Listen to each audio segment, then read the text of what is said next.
Testemunhos para a Igreja, volume 3, capítulo 30. Sonhando acordada. Prezada irmã E., foi-me mostrado que você necessita de uma conversão completa. Você aceitou a verdade, mas não recebeu as bênçãos que a verdade traz, porque não experimentou seu poder transformador. Você corre o risco de perder os dois mundos, a menos que tenha uma atuação mais completa da graça em seu coração e que sua vontade se harmonize com a mente e a vontade de Cristo. Você não está agora no trilho certo para obter aquela paz e felicidade que o crente verdadeiro, humilde e portador da cruz certamente obterá. Você tem os traços de caráter de seu pai, tem uma disposição egoísta. Você não reconhece isso, mas é verdade. Seus pensamentos principais são para você mesma, para satisfazer-se, para fazer o que lhe é mais agradável, sem considerar a felicidade das pessoas a seu redor. Você está cometendo um erro em procurar felicidade. Se a achar, será no cumprimento do dever e no esquecimento do eu. Enquanto seus pensamentos se concentram tanto em si mesma, você não pode ser feliz. Negligencia empenhar-se alegremente no trabalho que Deus lhe designou. Esquece os deveres comuns e simples que jazem diretamente em seu caminho e sua mente devaneia em algum lugar maior, que imagina será mais de acordo com seu gosto e que suprirá o vazio em sua vida, a esterilidade de sua alma. Você certamente será desapontada nisso. O trabalho que Deus lhe deixou para fazer é assumir os deveres comuns de cada dia, que estão a seu redor e fazem alegremente as tarefas simples e modestas da vida, não mecanicamente, mas tendo o coração no que faz, efetuando de boa vontade com as mãos os deveres simples que estão à sua frente. Você não procura fazer outros felizes. Seus olhos não estão abertos, procurando discernir que pequenas coisas você pode fazer, que pequenas atenções nas cortesias diárias da vida pode demonstrar para com seus pais e os membros da família. Tem achado excessivamente ser uma virtude isolar-se da família e ruminar sobre seus pensamentos desditosos e experiência infeliz, colhendo espinhos e tendo prazer em ferir-se com eles.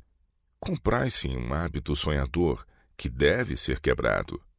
Você deixa deveres por fazer. Pelo prazer de satisfazer sua fantasia infeliz, negligencia trabalho que deveria fazer para aliviar a outros. Não conhece a si mesma. Levante-se para o dever. Desperte-se e assuma seu dever negligenciado. Redima o passado pela fidelidade futura. Assuma o trabalho à sua frente, e no cumprimento fiel do dever, você esquecerá de si mesma e não terá tempo para fantasiar e tornar-se melancólica e sentir-se mal-humorada e infeliz. Você tem quase tudo a aprender na experiência cristã. Não está progredindo tão depressa como poderia e precisa, se deseja obter a vida eterna. Está agora formando um caráter para o céu, ou um que a impedirá de entrar ali. Tem tido a mente e os pensamentos tão absortos em si mesma que não reconheceu o que precisa fazer para tornar-se uma verdadeira seguidora do manso e humilde Jesus. Você tem negligenciado seus deveres domésticos. Tem sido uma nuvem e uma sombra na família, quando era seu privilégio derramar luz e ser uma bênção aos queridos a seu redor. Tem sido impertinente, ansiosa e infeliz, quando nada havia realmente para fazê-la assim. Não tem se mostrado alerta para ver o que podia fazer para aliviar os fardos de sua mãe e abençoar seus pais de toda forma possível. Tem esperado de seus pais e irmãs ajuda para ser feliz e para servi-la, para agirem por você, enquanto seus pensamentos se concentram em você mesma. Não tem tido a graça de Deus em seu coração, ao passo que se enganou pensando que tinha feito bom progresso no conhecimento da vontade divina. Tem estado disposta a travar conversa com pessoas que não são de nossa fé, quando lhe era impossível apresentar-lhes uma razão inteligente de nossa fé. Nisto você não representa bem a verdade e faz muito mais mal do que bem à causa da verdade. Se você falasse menos na defesa de nossa fé e estudasse mais sua Bíblia e deixasse seu comportamento ser de natureza testificar que a influência da verdade foi boa sobre seu coração e vida, faria muito mais bem do que por mero falar quando precisa de fidelidade em tantas coisas. Se você for cuidadosa em seguir o exemplo de nosso abnegado Redentor, que se sacrificava, que sempre procurava fazer o bem e abençoar a outros, mas não para achar comodidade, prazer e alegria para si mesmo, então sua influência será uma bênção a outros. Em nosso convívio na sociedade, em família ou em quaisquer relacionamentos da vida em que sejamos colocados, limitados ou extensos que sejam, há muitas maneiras pelas quais podemos confessar a nosso Senhor e muitos modos pelos quais podemos negá-lo. Podemos negá-lo por nossas palavras, falando mal de outros, por conversas levianas, gracejos e zombarias, por palavras ociosas ou cruéis, ou por prevaricar, falando contrariamente à verdade. Por nossas palavras podemos confessar que Cristo não está em nós. Por nosso caráter, podemos negá-lo pelo amor da comodidade, esquivando-nos dos deveres e responsabilidades da vida que devem recair sobre outros se nós não os assumirmos e amando os prazeres pecaminosos. Podemos também negar a Cristo pelo orgulho no vestuário e conformidade com o mundo, ou por uma conduta descortês. Podemos negá-lo pelo amor a nossas próprias opiniões, buscando sustentar e justificar o próprio eu. Também podemos negá-lo, permitindo a mente girar em torno do sentimentalismo amoroso e demorando os pensamentos sobre nossa suposta dura sorte, nossas provações.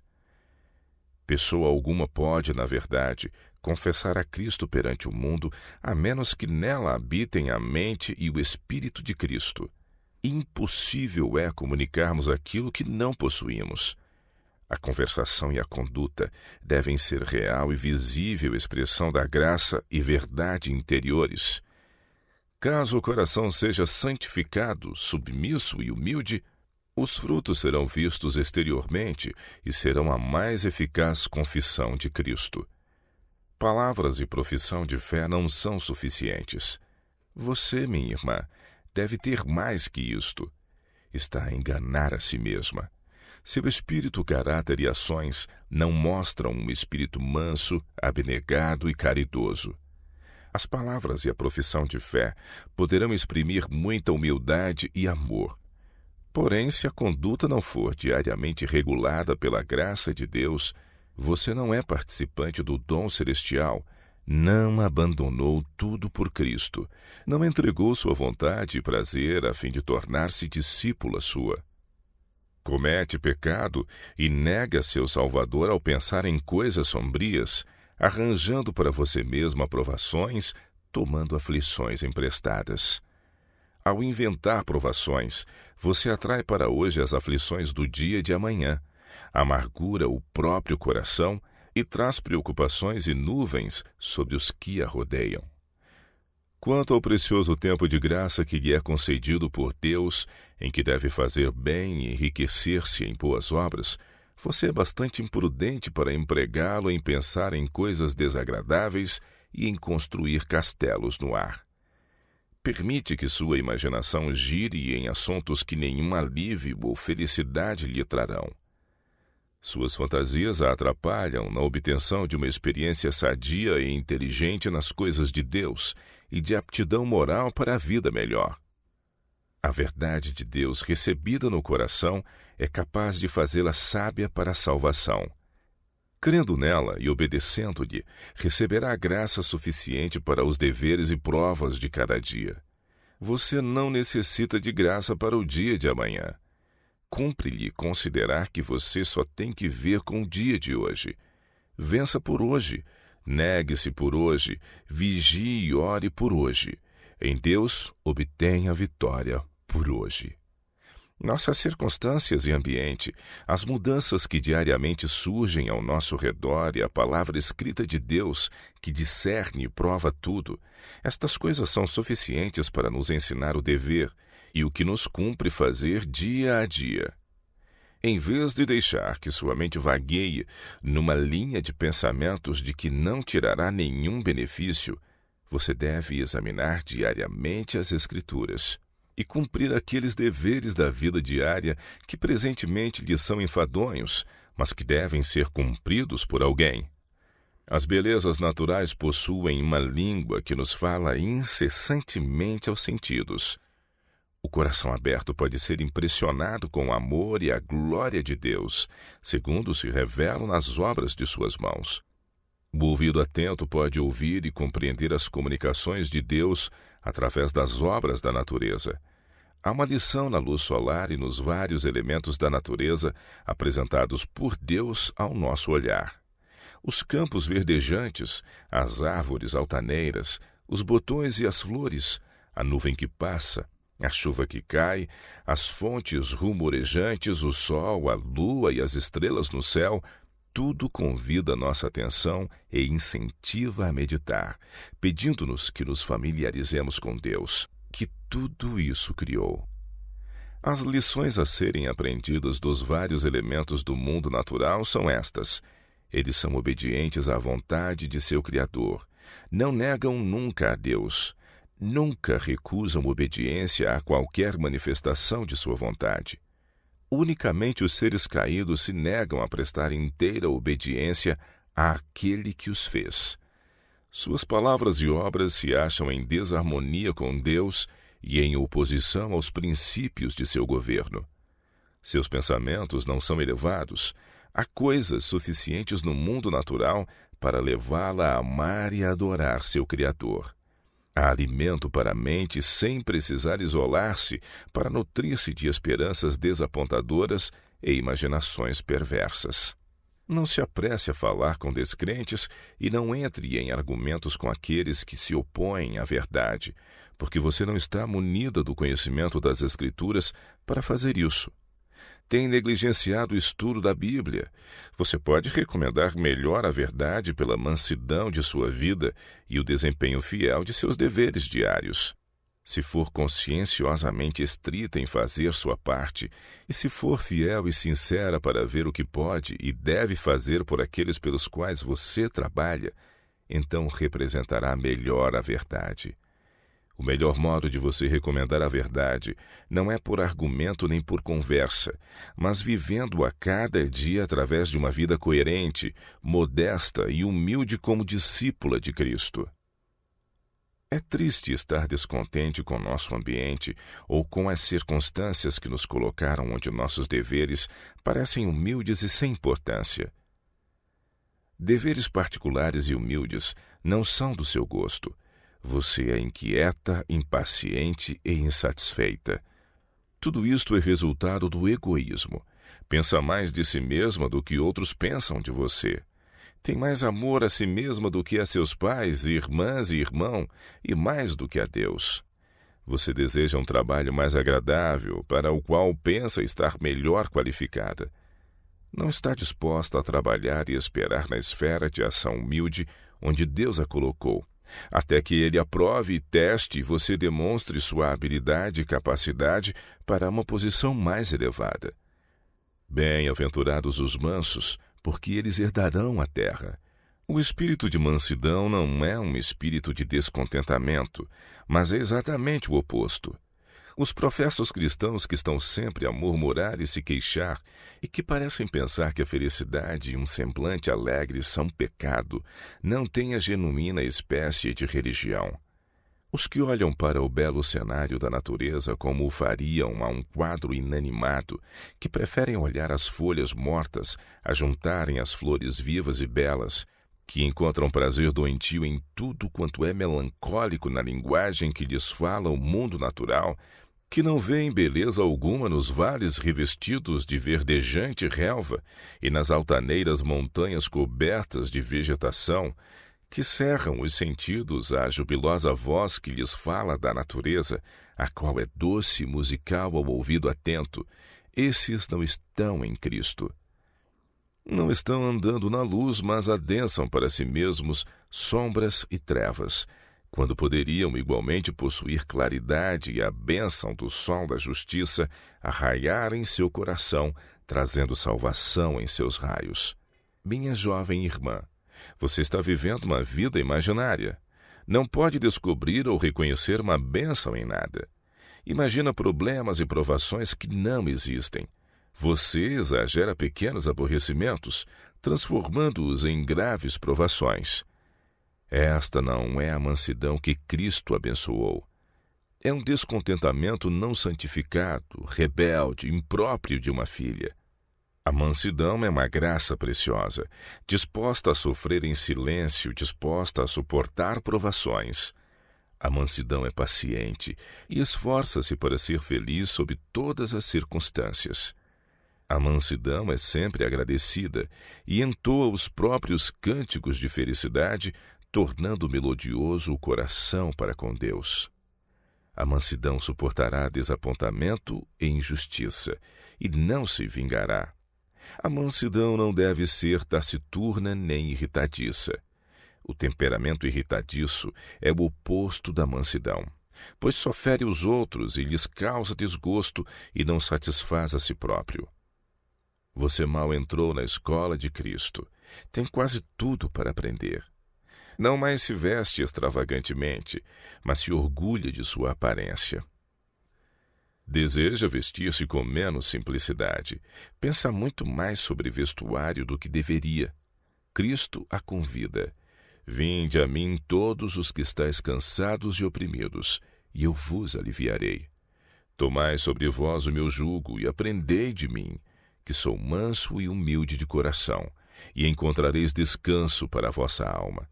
Porque o meu jugo é suave e o meu fardo é leve. Submeta seu pescoço ao jugo que Cristo impõe e encontrará nesta submissão aquela felicidade que você tem tentado obter a seu modo, seguindo o próprio caminho. Você pode sentir-se alegre se puser até mesmo os pensamentos em sujeição à vontade de Cristo. Não deve demorar, mas examinar rigorosamente o próprio coração e morrer diariamente para o eu. Poderá indagar: como posso dominar meus atos e controlar minhas emoções interiores? Muitos que não professam o amor de Deus controlam o espírito em considerável medida sem o auxílio da graça especial de Deus. Eles cultivam domínio próprio. Isto representa, na verdade, uma acusação aos que sabem que podem obter força e graça de Deus e, todavia, não exibem as graças do Espírito. Cristo é nosso modelo. Ele era manso e humilde. Aprenda dele e imite-lhe o exemplo. O Filho de Deus era sem defeito. Nós devemos ter como alvo essa perfeição e vencer como ele venceu, se é que queremos ter assento à sua mão direita. Você possui peculiaridades de caráter que necessitam ser rigorosamente disciplinadas e resolutamente controladas antes que possa com segurança casar-se. Portanto, o casamento deve sair de sua cogitação até que tenha vencido os defeitos de seu caráter, pois não será uma esposa feliz. Você tem negligenciado educar-se para o trabalho doméstico sistemático. Não tem julgado necessário adquirir hábitos de laboriosidade. O hábito de encontrar prazer em trabalho útil, uma vez formado, jamais será perdido. Estará então em condições de ser levada a qualquer situação na vida e apta para a posição. Aprenderá a amar a atividade. Se encontrar prazer no trabalho útil, sua mente se ocupará com sua atividade e não encontrará tempo para acariciar sonhos fantasiosos. O conhecimento de trabalho proveitoso propiciará seu espírito insatisfeito e inquieto energia mental, eficiência e uma dignidade modesta e apropriada que imporá respeito. Você pouco conhece a si mesma, não conhece os enganos do próprio coração. Enganoso é o coração mais do que todas as coisas, e perverso. Sonde seu coração cuidadosamente e tome tempo para meditação e oração. A menos que veja os defeitos em seu caráter e com sinceridade genuína corrija suas faltas, você não pode ser uma discípula de Cristo. Você gosta de pensar e falar sobre rapazes. Interpreta as cortesias deles como consideração especial por você. Lisonjeia-se de que é mais estimada do que realmente é. Sua conversa deve ser sobre assuntos proveitosos, que refinam e elevam. Você não está, minha querida filha, cultivando hábitos de franqueza e sinceridade. Seu coração não é correto. Sua influência sobre os jovens não é boa, porque você não tem a mente de Cristo. Contudo, se lisonjeia de que tem feito grande progresso na vida cristã. Uma reforma precisa começar na família de seu pai. Você tem traços do caráter de seu pai. Deve esforçar-se para evitar os erros e extremos dele. Se você for verdadeiramente uma discípula de Cristo, verá trabalho importante a ser feito em sua casa. Cada família pode ser uma escola perpétua. As irmãs mais velhas podem exercer forte influência sobre os membros mais jovens da família. Os mais novos, testemunhando o exemplo dos mais velhos, serão levados mais pelo princípio de imitação do que por preceitos inúmeras vezes repetidos. A filha mais velha deve sentir sempre ser um dever cristão sobre ela deposto o ajudar a mãe a levar seus inúmeros e trabalhosos encargos. Horas gastas na cama são piores que perdidas em sono ou em reflexões sombrias, enquanto os ombros de alguns na família são curvados sob uma carga pesada e árdua. As filhas mais velhas podem ajudar na educação dos membros mais novos da família. Aqui está uma excelente oportunidade de bondosa e diligentemente, tendo o temor do Senhor diante de si, ensinar os menos adiantados que você. Pode ganhar a afeição daqueles que você tenta ajudar.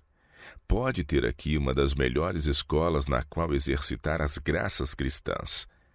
Você não gosta de crianças. Com efeito, não gosta de nada que requer esforço constante, sério e perseverante. Não gosta de obrigação constante. Gosta de mudança e variedade e está sempre procurando algo que a satisfaça e lhe proporcione felicidade. Precisa educar a si mesma e pode obter isto agora melhor do que em qualquer tempo futuro. Você tem de mudar quase tudo em sua vida e que Deus a ajude a assumir o trabalho sem demora. Somente os puros, os bons e os santos habitarão com Cristo quando Ele vier em seu reino. Você não pode alcançar o céu sem esforço sério e perseverante. À vista da luz do céu, sua vida tem sido até agora uma vida sem objetivo e quase inútil. Você tem agora a oportunidade de remir o tempo e de lavar a veste do seu caráter no sangue do Cordeiro. Deus a ajudará se você sentir necessidade de sua ajuda. Sua justiça é sem valor diante de Deus. É somente pelos méritos de Cristo que você será vitoriosa no final. E se você estiver entre aqueles que serão salvos com eterna salvação, o céu terá custado bem pouco.